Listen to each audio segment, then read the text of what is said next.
নমস্কার, ঈশান বাংলা খবরে আমি কুমকুম আপনাদের সবাইকে স্বাগত জানাচ্ছি। প্রথমেই সংবাদ শিরোনাম। জনগোষ্ঠীর সংরক্ষণ বিল বিভেদ আনবে, প্রতিবাদ সিআরপিসি। নাগরিকত্ব নিয়ে অর্ডিন্যান্স এলে স্বাগত, জানালো নীলে। হিরেন গুহাইয়ের বিরুদ্ধে মামলা প্রত্যাহার হোক, মন্তব্য তপোধীরের। বিল সমর্থনে মুশকিলে সুস্মিতা, প্রতিবাদী মুসলিম সমাবেশ 12ই জানুয়ারি। এবারে বিস্তারিত ঈশান বাংলা খবর।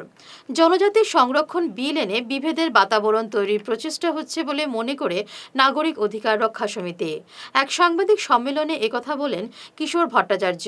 এতে বিভিন্ন জনজাতির মধ্যে বিভেদ দেখা দিয়েছে। সব জনজাতি সহ বিভিন্ন ভাষাগোষ্ঠীর সঙ্গে আলোচনা করে এই বিল আনা উচিত বলে মনে করে সিআরপিসি।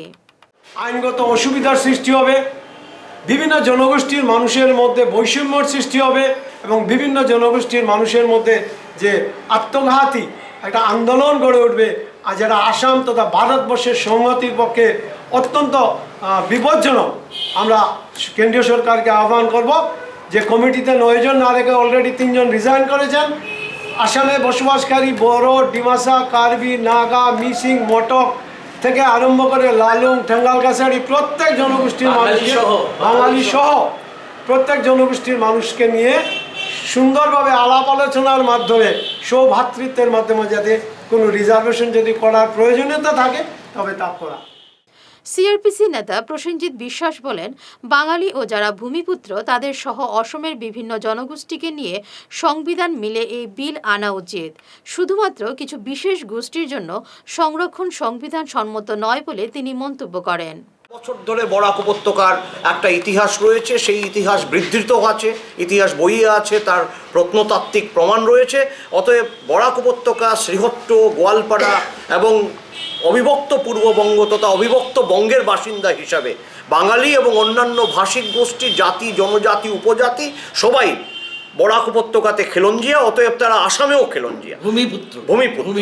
এবং এই ভূমিপুত্রদের মধ্যে কোনো ধরনের বিভেদ বিভাজন 6 নম্বর ধারাকে কেন্দ্র করে যেন তৈরি করা না হয়। এরকম যেন করা হয় না যে কেবলমাত্র একটি সম্প্রদায়ের জন্য সংরক্ষণ হবে।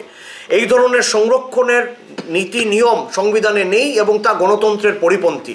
আমরা মনে করি সংবিধান মেনে যদি সংরক্ষণ করতে হয় তাহলে সংরক্ষণ লিমিটেড হতে হবে, তার স্কোপটা ব্যাপক হতে পারে না। এবং তাদের মধ্যে একটা অসম্প্রীতির ভাব সৃষ্টি করার জন্যে যে রাজনীতি চলছে এবং যে কর্মসূচিগুলো নেওয়া হয়েছে তার থেকে আমরা সবাইকে বিরত থাকতে আবেদন জানাবো। ধৈর্যের সঙ্গে সম্প্রীতি অটুট রেখে প্রত্যেককে রাজনৈতিক বক্তব্য তুলে ধরতে আহ্বান জানাবো এবং এক সম্প্রদায়ের বিরুদ্ধে অন্য সম্প্রদায়কে লাগিয়ে দেওয়ার রাজনীতিকে আমরা সম্পূর্ণভাবে এর থেকে সরে থাকার জন্য সবাইকে আমরা আবেদন জানাবো। এছাড়া আমরা বলতে চাই যে নাগরিকত্ব বিলে ধর্মের নামে যে নাগরিকত্বের কথা বলা হয়েছে, সিআরপিসি তার বিরোধিতা করে এসছে। আমরা আবারও বলবো, ভারত সরকারের কাছে আবেদন জানাবো যে মানব অধিকারের ভিত্তিতে, আন্তর্জাতিক আইনের ভিত্তিতে, হিউম্যানিটেরিয়ান লজের ভিত্তিতে যদি কেউ অন্য দেশ থেকে এই দেশে আসেন, ধর্মের নিরিখ ছাড়া সবাইকে এই দেশে আশ্রয় দেওয়ার ব্যবস্থা যেটা সংবিধানে বলা হয়েছে, সংবিধানের 5 নম্বর ধারায় যেটা বলা হয়েছে, সংবিধানের 3 নম্বর ধারায় যেটা বলা হয়েছে, সেই অনুযায়ী যেন নাগরিকত্ব বিলটা তৈরি করা হয়। এটা অত্যন্ত আনফর্চুনেট যে নাগরিকত্ব বিলে ধর্মের নামে ভারতের জনগণের মধ্যে একটা বিভাজন করা হয়েছে এবং তার সুদূরপ্রসারী প্রতিক্রিয়া আজকে বরাক উপত্যকায় এসে পড়ছে। শরণার্থীদের নাগরিকত্ব দিতে বিল রাজ্যসভায় পাশ না হলেও অর্ডিন্যান্স আনার যে ইঙ্গিত অর্থমন্ত্রী হিমন্ত বিশ্ব শর্মা দিয়েছেন সেটাকে স্বাগত জানিয়েছেন নেলেকের উপদেষ্টা শান্তনু নায়েক।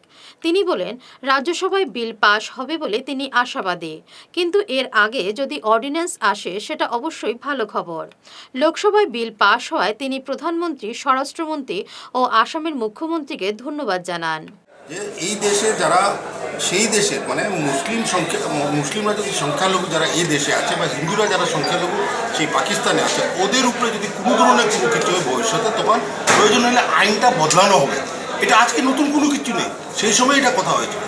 এবং এই এই প্রতিশ্রুতি এটা অনেক আগে, আমি মনে করি 60 বছর কংগ্রেস রাজত্ব ছিল ভারতবর্ষে, এবং এটা অনেক আগেই আনা উচিত ছিল। যেটা আজকে বিজেপি সরকার করেছে এটা অনেক আগে কংগ্রেস আমল, যেহেতু 60 বছর ওনারা রাজত্ব করেছেন এই দেশে।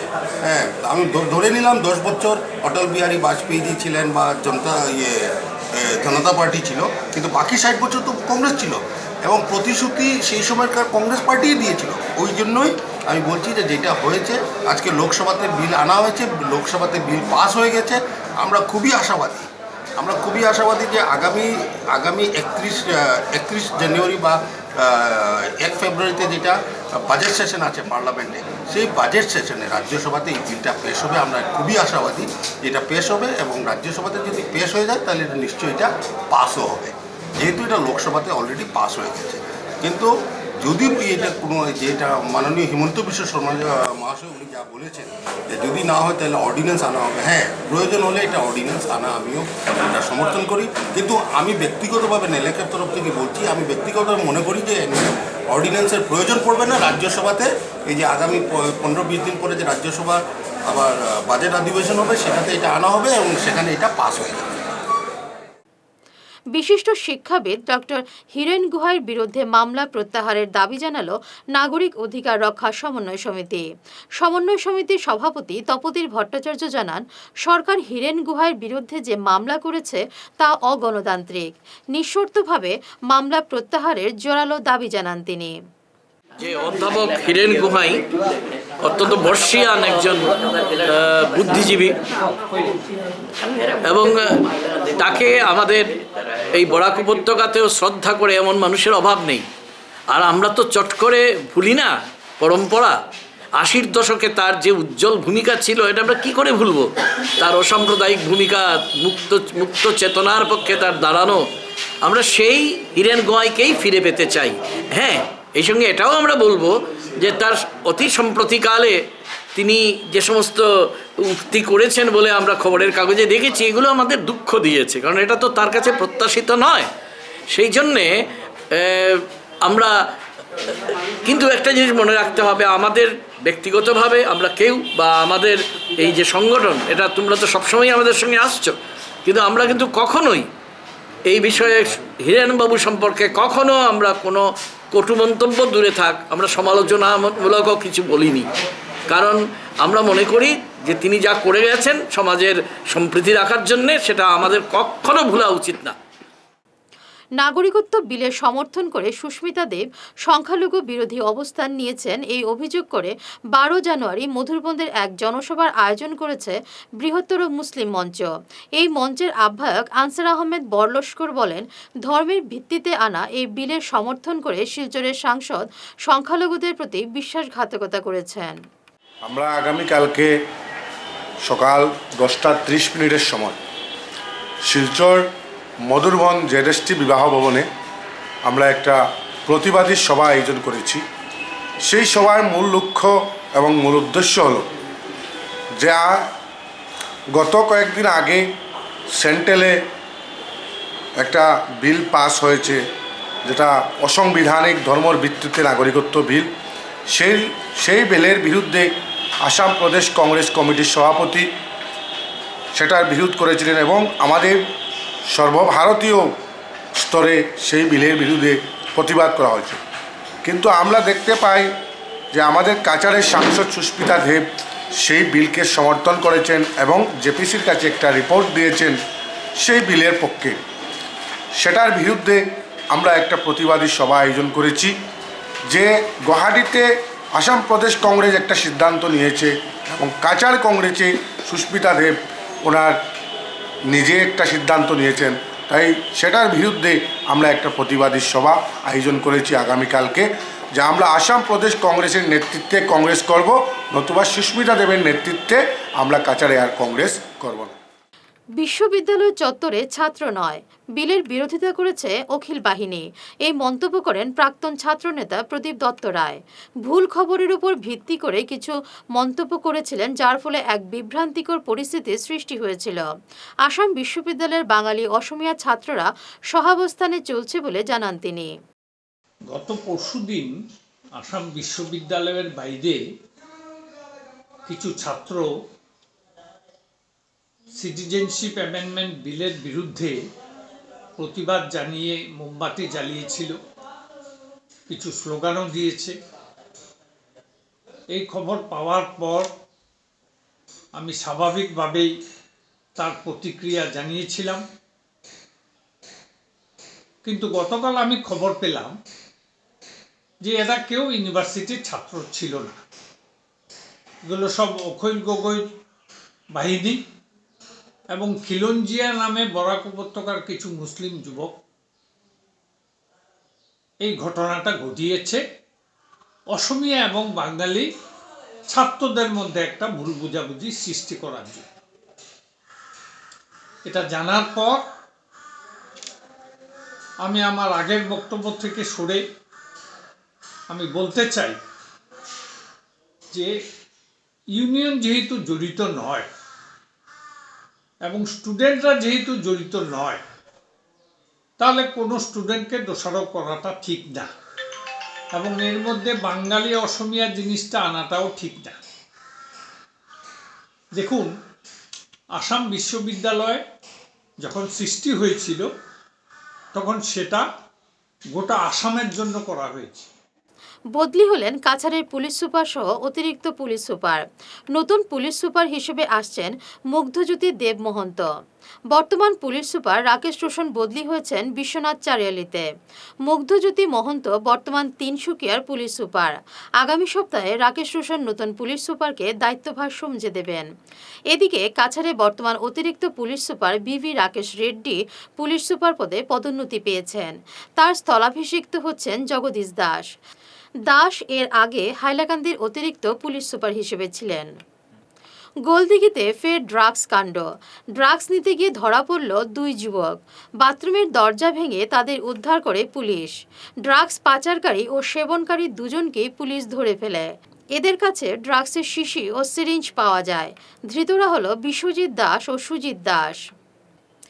অর্থমন্ত্রী হিমন্ত বিশ্ব শর্মা মুসলমানদের জিন্নার আওলাদ বলে মন্তব্য করায় তীব্র ক্ষোভ প্রকাশ করেছেন বিশিষ্ট বুদ্ধিজীবী আইনজীবী ইমাদউদ্দিন বুলবুল। তিনি হিমন্তের বক্তব্যের তীব্র বিরোধিতা করে বলেন, ভারতের মুসলমানরা জিন্নার মুসলিম লীগের পাকিস্তানি পন্থী রাজনীতি করেনি, ভারতীয় মুসলমানরা জামিয়াতের রাজনীতি করেছে, তাই তাদের জিন্নার আওলাদ বলাটা অত্যন্ত আপত্তিজনক বলে তিনি মন্তব্য করেন। আমাদের মধ্যে সঠিক সিদ্ধান্ত নিতে পারি, তার জন্য সবাই মিলে চেষ্টা করব। আসলে আমাদের উত্তেজিত করার জন্য কিছু লোক চেষ্টা করে, সবসময়ই চেষ্টা করে। বিশেষ করে মন্ত্রী হিমন্ত বিশ্ব শর্মা জিন্নার আওলাদ বলেছেন, সেটা আমাদের প্রত্যেক আসাম রাজ্যের প্রত্যেক মুসলিমকে আহত করেছে। এটা বুঝতে হবে, কারণ কিছু কিছু লোক বাবর কা আওলাদ বলতো।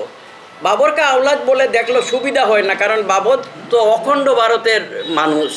তাই নতুন কয়েন করলো যে জিন্না কি আওলাদ। জিন্নার আওলাদ আসামে নেই। আসামে যারা স্বাধীনতার জন্য লড়াই রয়েছে এরা জমিয়ত উলামায়ে হিন্দের মানুষ। আপনারা সবাই জানেন, মুসলিম লীগের এখানে লড়াই হয়নি। মুসলিম লীগের লড়াই পাকিস্তান সৃষ্টির জন্য করেছে, পাকিস্তানে করেছে। এখানে যারা তারা জমিয়ত উলামা হিন্দের আওলাদ, কিন্তু ইচ্ছা করে তাদের জিন্নার আওলাদ বলে উত্তেজিত করার চেষ্টা করা হচ্ছে। সুতরাং এই ব্যাপারে আমাদের স্পষ্টই যে এইসব কথায় আমরা যেন উত্তেজিত না হই। এবং আমাদের একটা দুর্ভাগ্য যে 1961 সালে ভাষা আন্দোলনের সময় কিছু কিছু লোক ভুল বুঝিয়ে কিছু মানুষকে বিপথে পরিচালিত করেছিল। সেই ইতিহাস যাতে কোনোদিনই আর রিপিট না হয়। মানুষের মনে ক্ষোভ আছে, অন্য চিন্তা আছে। এর জন্য যে কেউ একটা কিছু বললেই সেটা শুনে তেড়ে ওঠার প্রয়োজন নেই। 8-10 দিন, 15 দিন, 1 মাস, 2 মাস পরে দেখবেন ধীরে ধীরে সব কিছু সাবসাইড করবে, আবার যথাস্থানে ফিরে যাবে। এই জন্য আমার আবেদনটা হচ্ছে যে হিন্দু হন, মুসলমান হন, কেউই মাথা গরম করবেন না, কারো কথা শুনে উত্তেজিত হবেন না। পুরো পরিষেবা থেকে বঞ্চিত শহরবাসী। এই অভিযোগ এনে শুক্রবার পুরসভায় বিক্ষোভ দেখালেন নাগরিক স্বার্থ রক্ষা সংগ্রাম কমিটি। এদিন দুপুরে পুরসভার সামনে বিক্ষোভ দেখান সংগ্রাম কমিটির কর্মকর্তারা। তাদের অভিযোগ, শহরের নাগরিকরা কোনো পুরো পরিষেবা পাচ্ছেন না। বাড়ি বাড়ি থেকে আবর্জনা সংগ্রহ করা হচ্ছে না, কিন্তু প্রত্যেক নাগরিক তার জন্য মাসে 50 টাকা করে দিয়ে যাচ্ছেন। তাদের দাবি, বাড়ি বাড়ি থেকে আবর্জনা সংগ্রহ সহ শহরের ভিতরে থাকা খালগুলি খনন করে পূর্ণ সংস্কার করা হোক। আমাদের মূল দাবিগুলোই হলো নাগরিক পরিষেবা। নাগরিক পরিষেবার মধ্যে পড়ে সুষ্ঠু আবর্জনা অপসারণ, নালা নর্দমাগুলোর সংস্কার, ফুটপাত এর সংস্কার, বিশুদ্ধ পানীয় জলের সরবরাহ ইত্যাদি ইত্যাদি। এই যে নাগরিক পরিষেবা, এই নাগরিক পরিষেবার কোনো পরিষেবাই আমরা পাচ্ছি না। আমাদের বাড়ি বাড়ি থেকে আবর্জনা অপসারিত হচ্ছে না। এই আবর্জনা অপসারণের জন্যে আমরা কিন্তু প্রতি বাড়ির থেকে প্রতি মাসে 50 টাকা দিতে আমরা রাজি হয়েছি এবং আমরা এই 50 টাকা করে মাসোহারা দিচ্ছি, কিন্তু বাড়ি বাড়ির থেকে আবর্জনা অপসারিত হচ্ছে না। এই আবর্জনা অপসারিত না হওয়ার জন্য সেই আবর্জনা গিয়ে পড়ছে নালা নর্দমায়, রাস্তাঘাটে।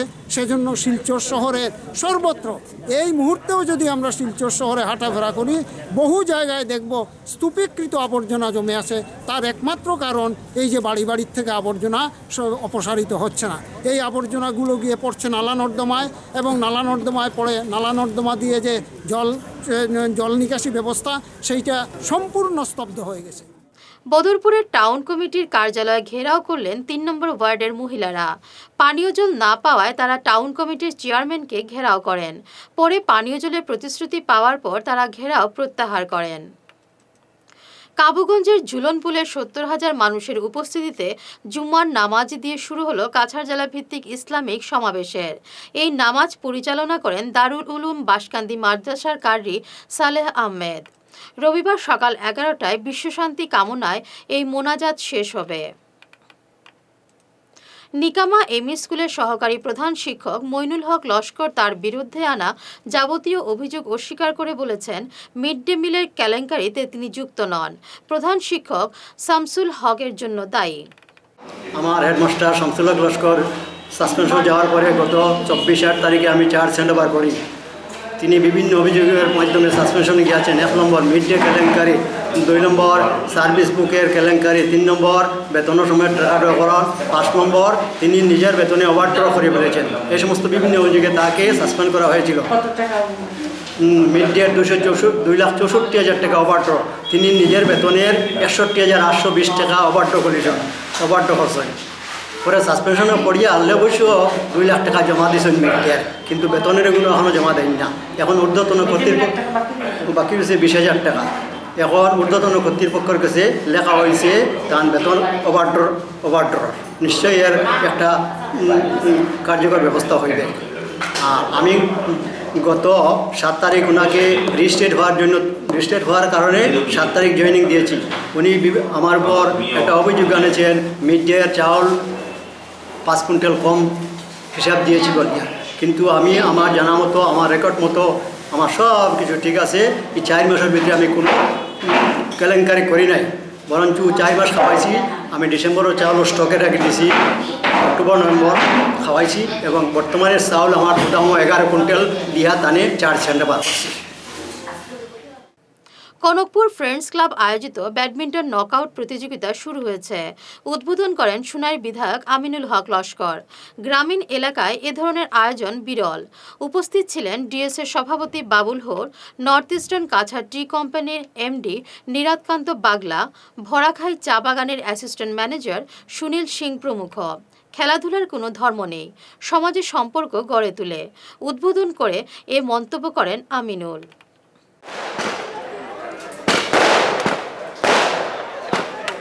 जबरदस्त बैक है और it's a point two team जबरदस्त शॉट। আমরা পড়াশোনা এবং ব্যবসা বাণিজ্যকে বেশি আমরা প্রাধান্য দেই, কারণ আমরা ভাবি, আমরা অভিভাবকরা ভাবে খেলাধুলা করে কি হবে, আগের যারা খেলাধুলা করেছিল কি হয়েছিল, আমরা হিন্দু, মুসলমান, খ্রিস্টান, শিখ, ইসাই, খেলাধুলার কোনো ধর্ম থাকে না, খেলোয়াড়ের কোনো ধর্ম থাকে না। এর জন্য খেলাধুলায় সম্পর্কটা গড়িয়া তোলে, খেলাধুলার প্রয়োজন আছে। আর এইসব পরিবেশ দেখে আমার মনে হয় কাছাড় জেলার গ্রামের অন্যান্য স্থানের মানুষরাও যে কনকপুর ফ্রেন্ডস ক্লাবের একটা মডেল নিয়ে যাবে, যে এই কনকপুর ফ্রেন্ডস ক্লাব এইভাবে করছিল, আমরা কেন করতে পারবো না। নিখোঁজ এক বৃদ্ধ, নাম রাধামোহন দাস, বয়স 70 বছর, বাড়ি মাসিমপুর খালের পাড়। পরিবার সূত্রে খবর, গত রবিবার বাড়ি থেকে বেরিয়েছিলেন, এরপর আর বাড়ি ফিরে আসেননি। শেষ করার আগে বিশেষ বিশেষ ঈশান বাংলা খবর আরও একবার। জনগোষ্ঠীর সংরক্ষণ বিল বিভেদ আনবে, প্রতিবাদ সিআরপিসি। নাগরিকত্ব নিয়ে অর্ডিন্যান্স এলে স্বাগত, জানালো নিলেক। হিরেন গুহার বিরুদ্ধে মামলা প্রত্যাহার হোক, মন্তব্য তপোধীরের। বিল সমর্থনে মুশকিলে সুস্মিতা, প্রতিবাদী মুসলিম সমাবেশ 12ই জানুয়ারি। এখনকার মতো ঈশান বাংলা খবর এ পর্যন্তই, নমস্কার।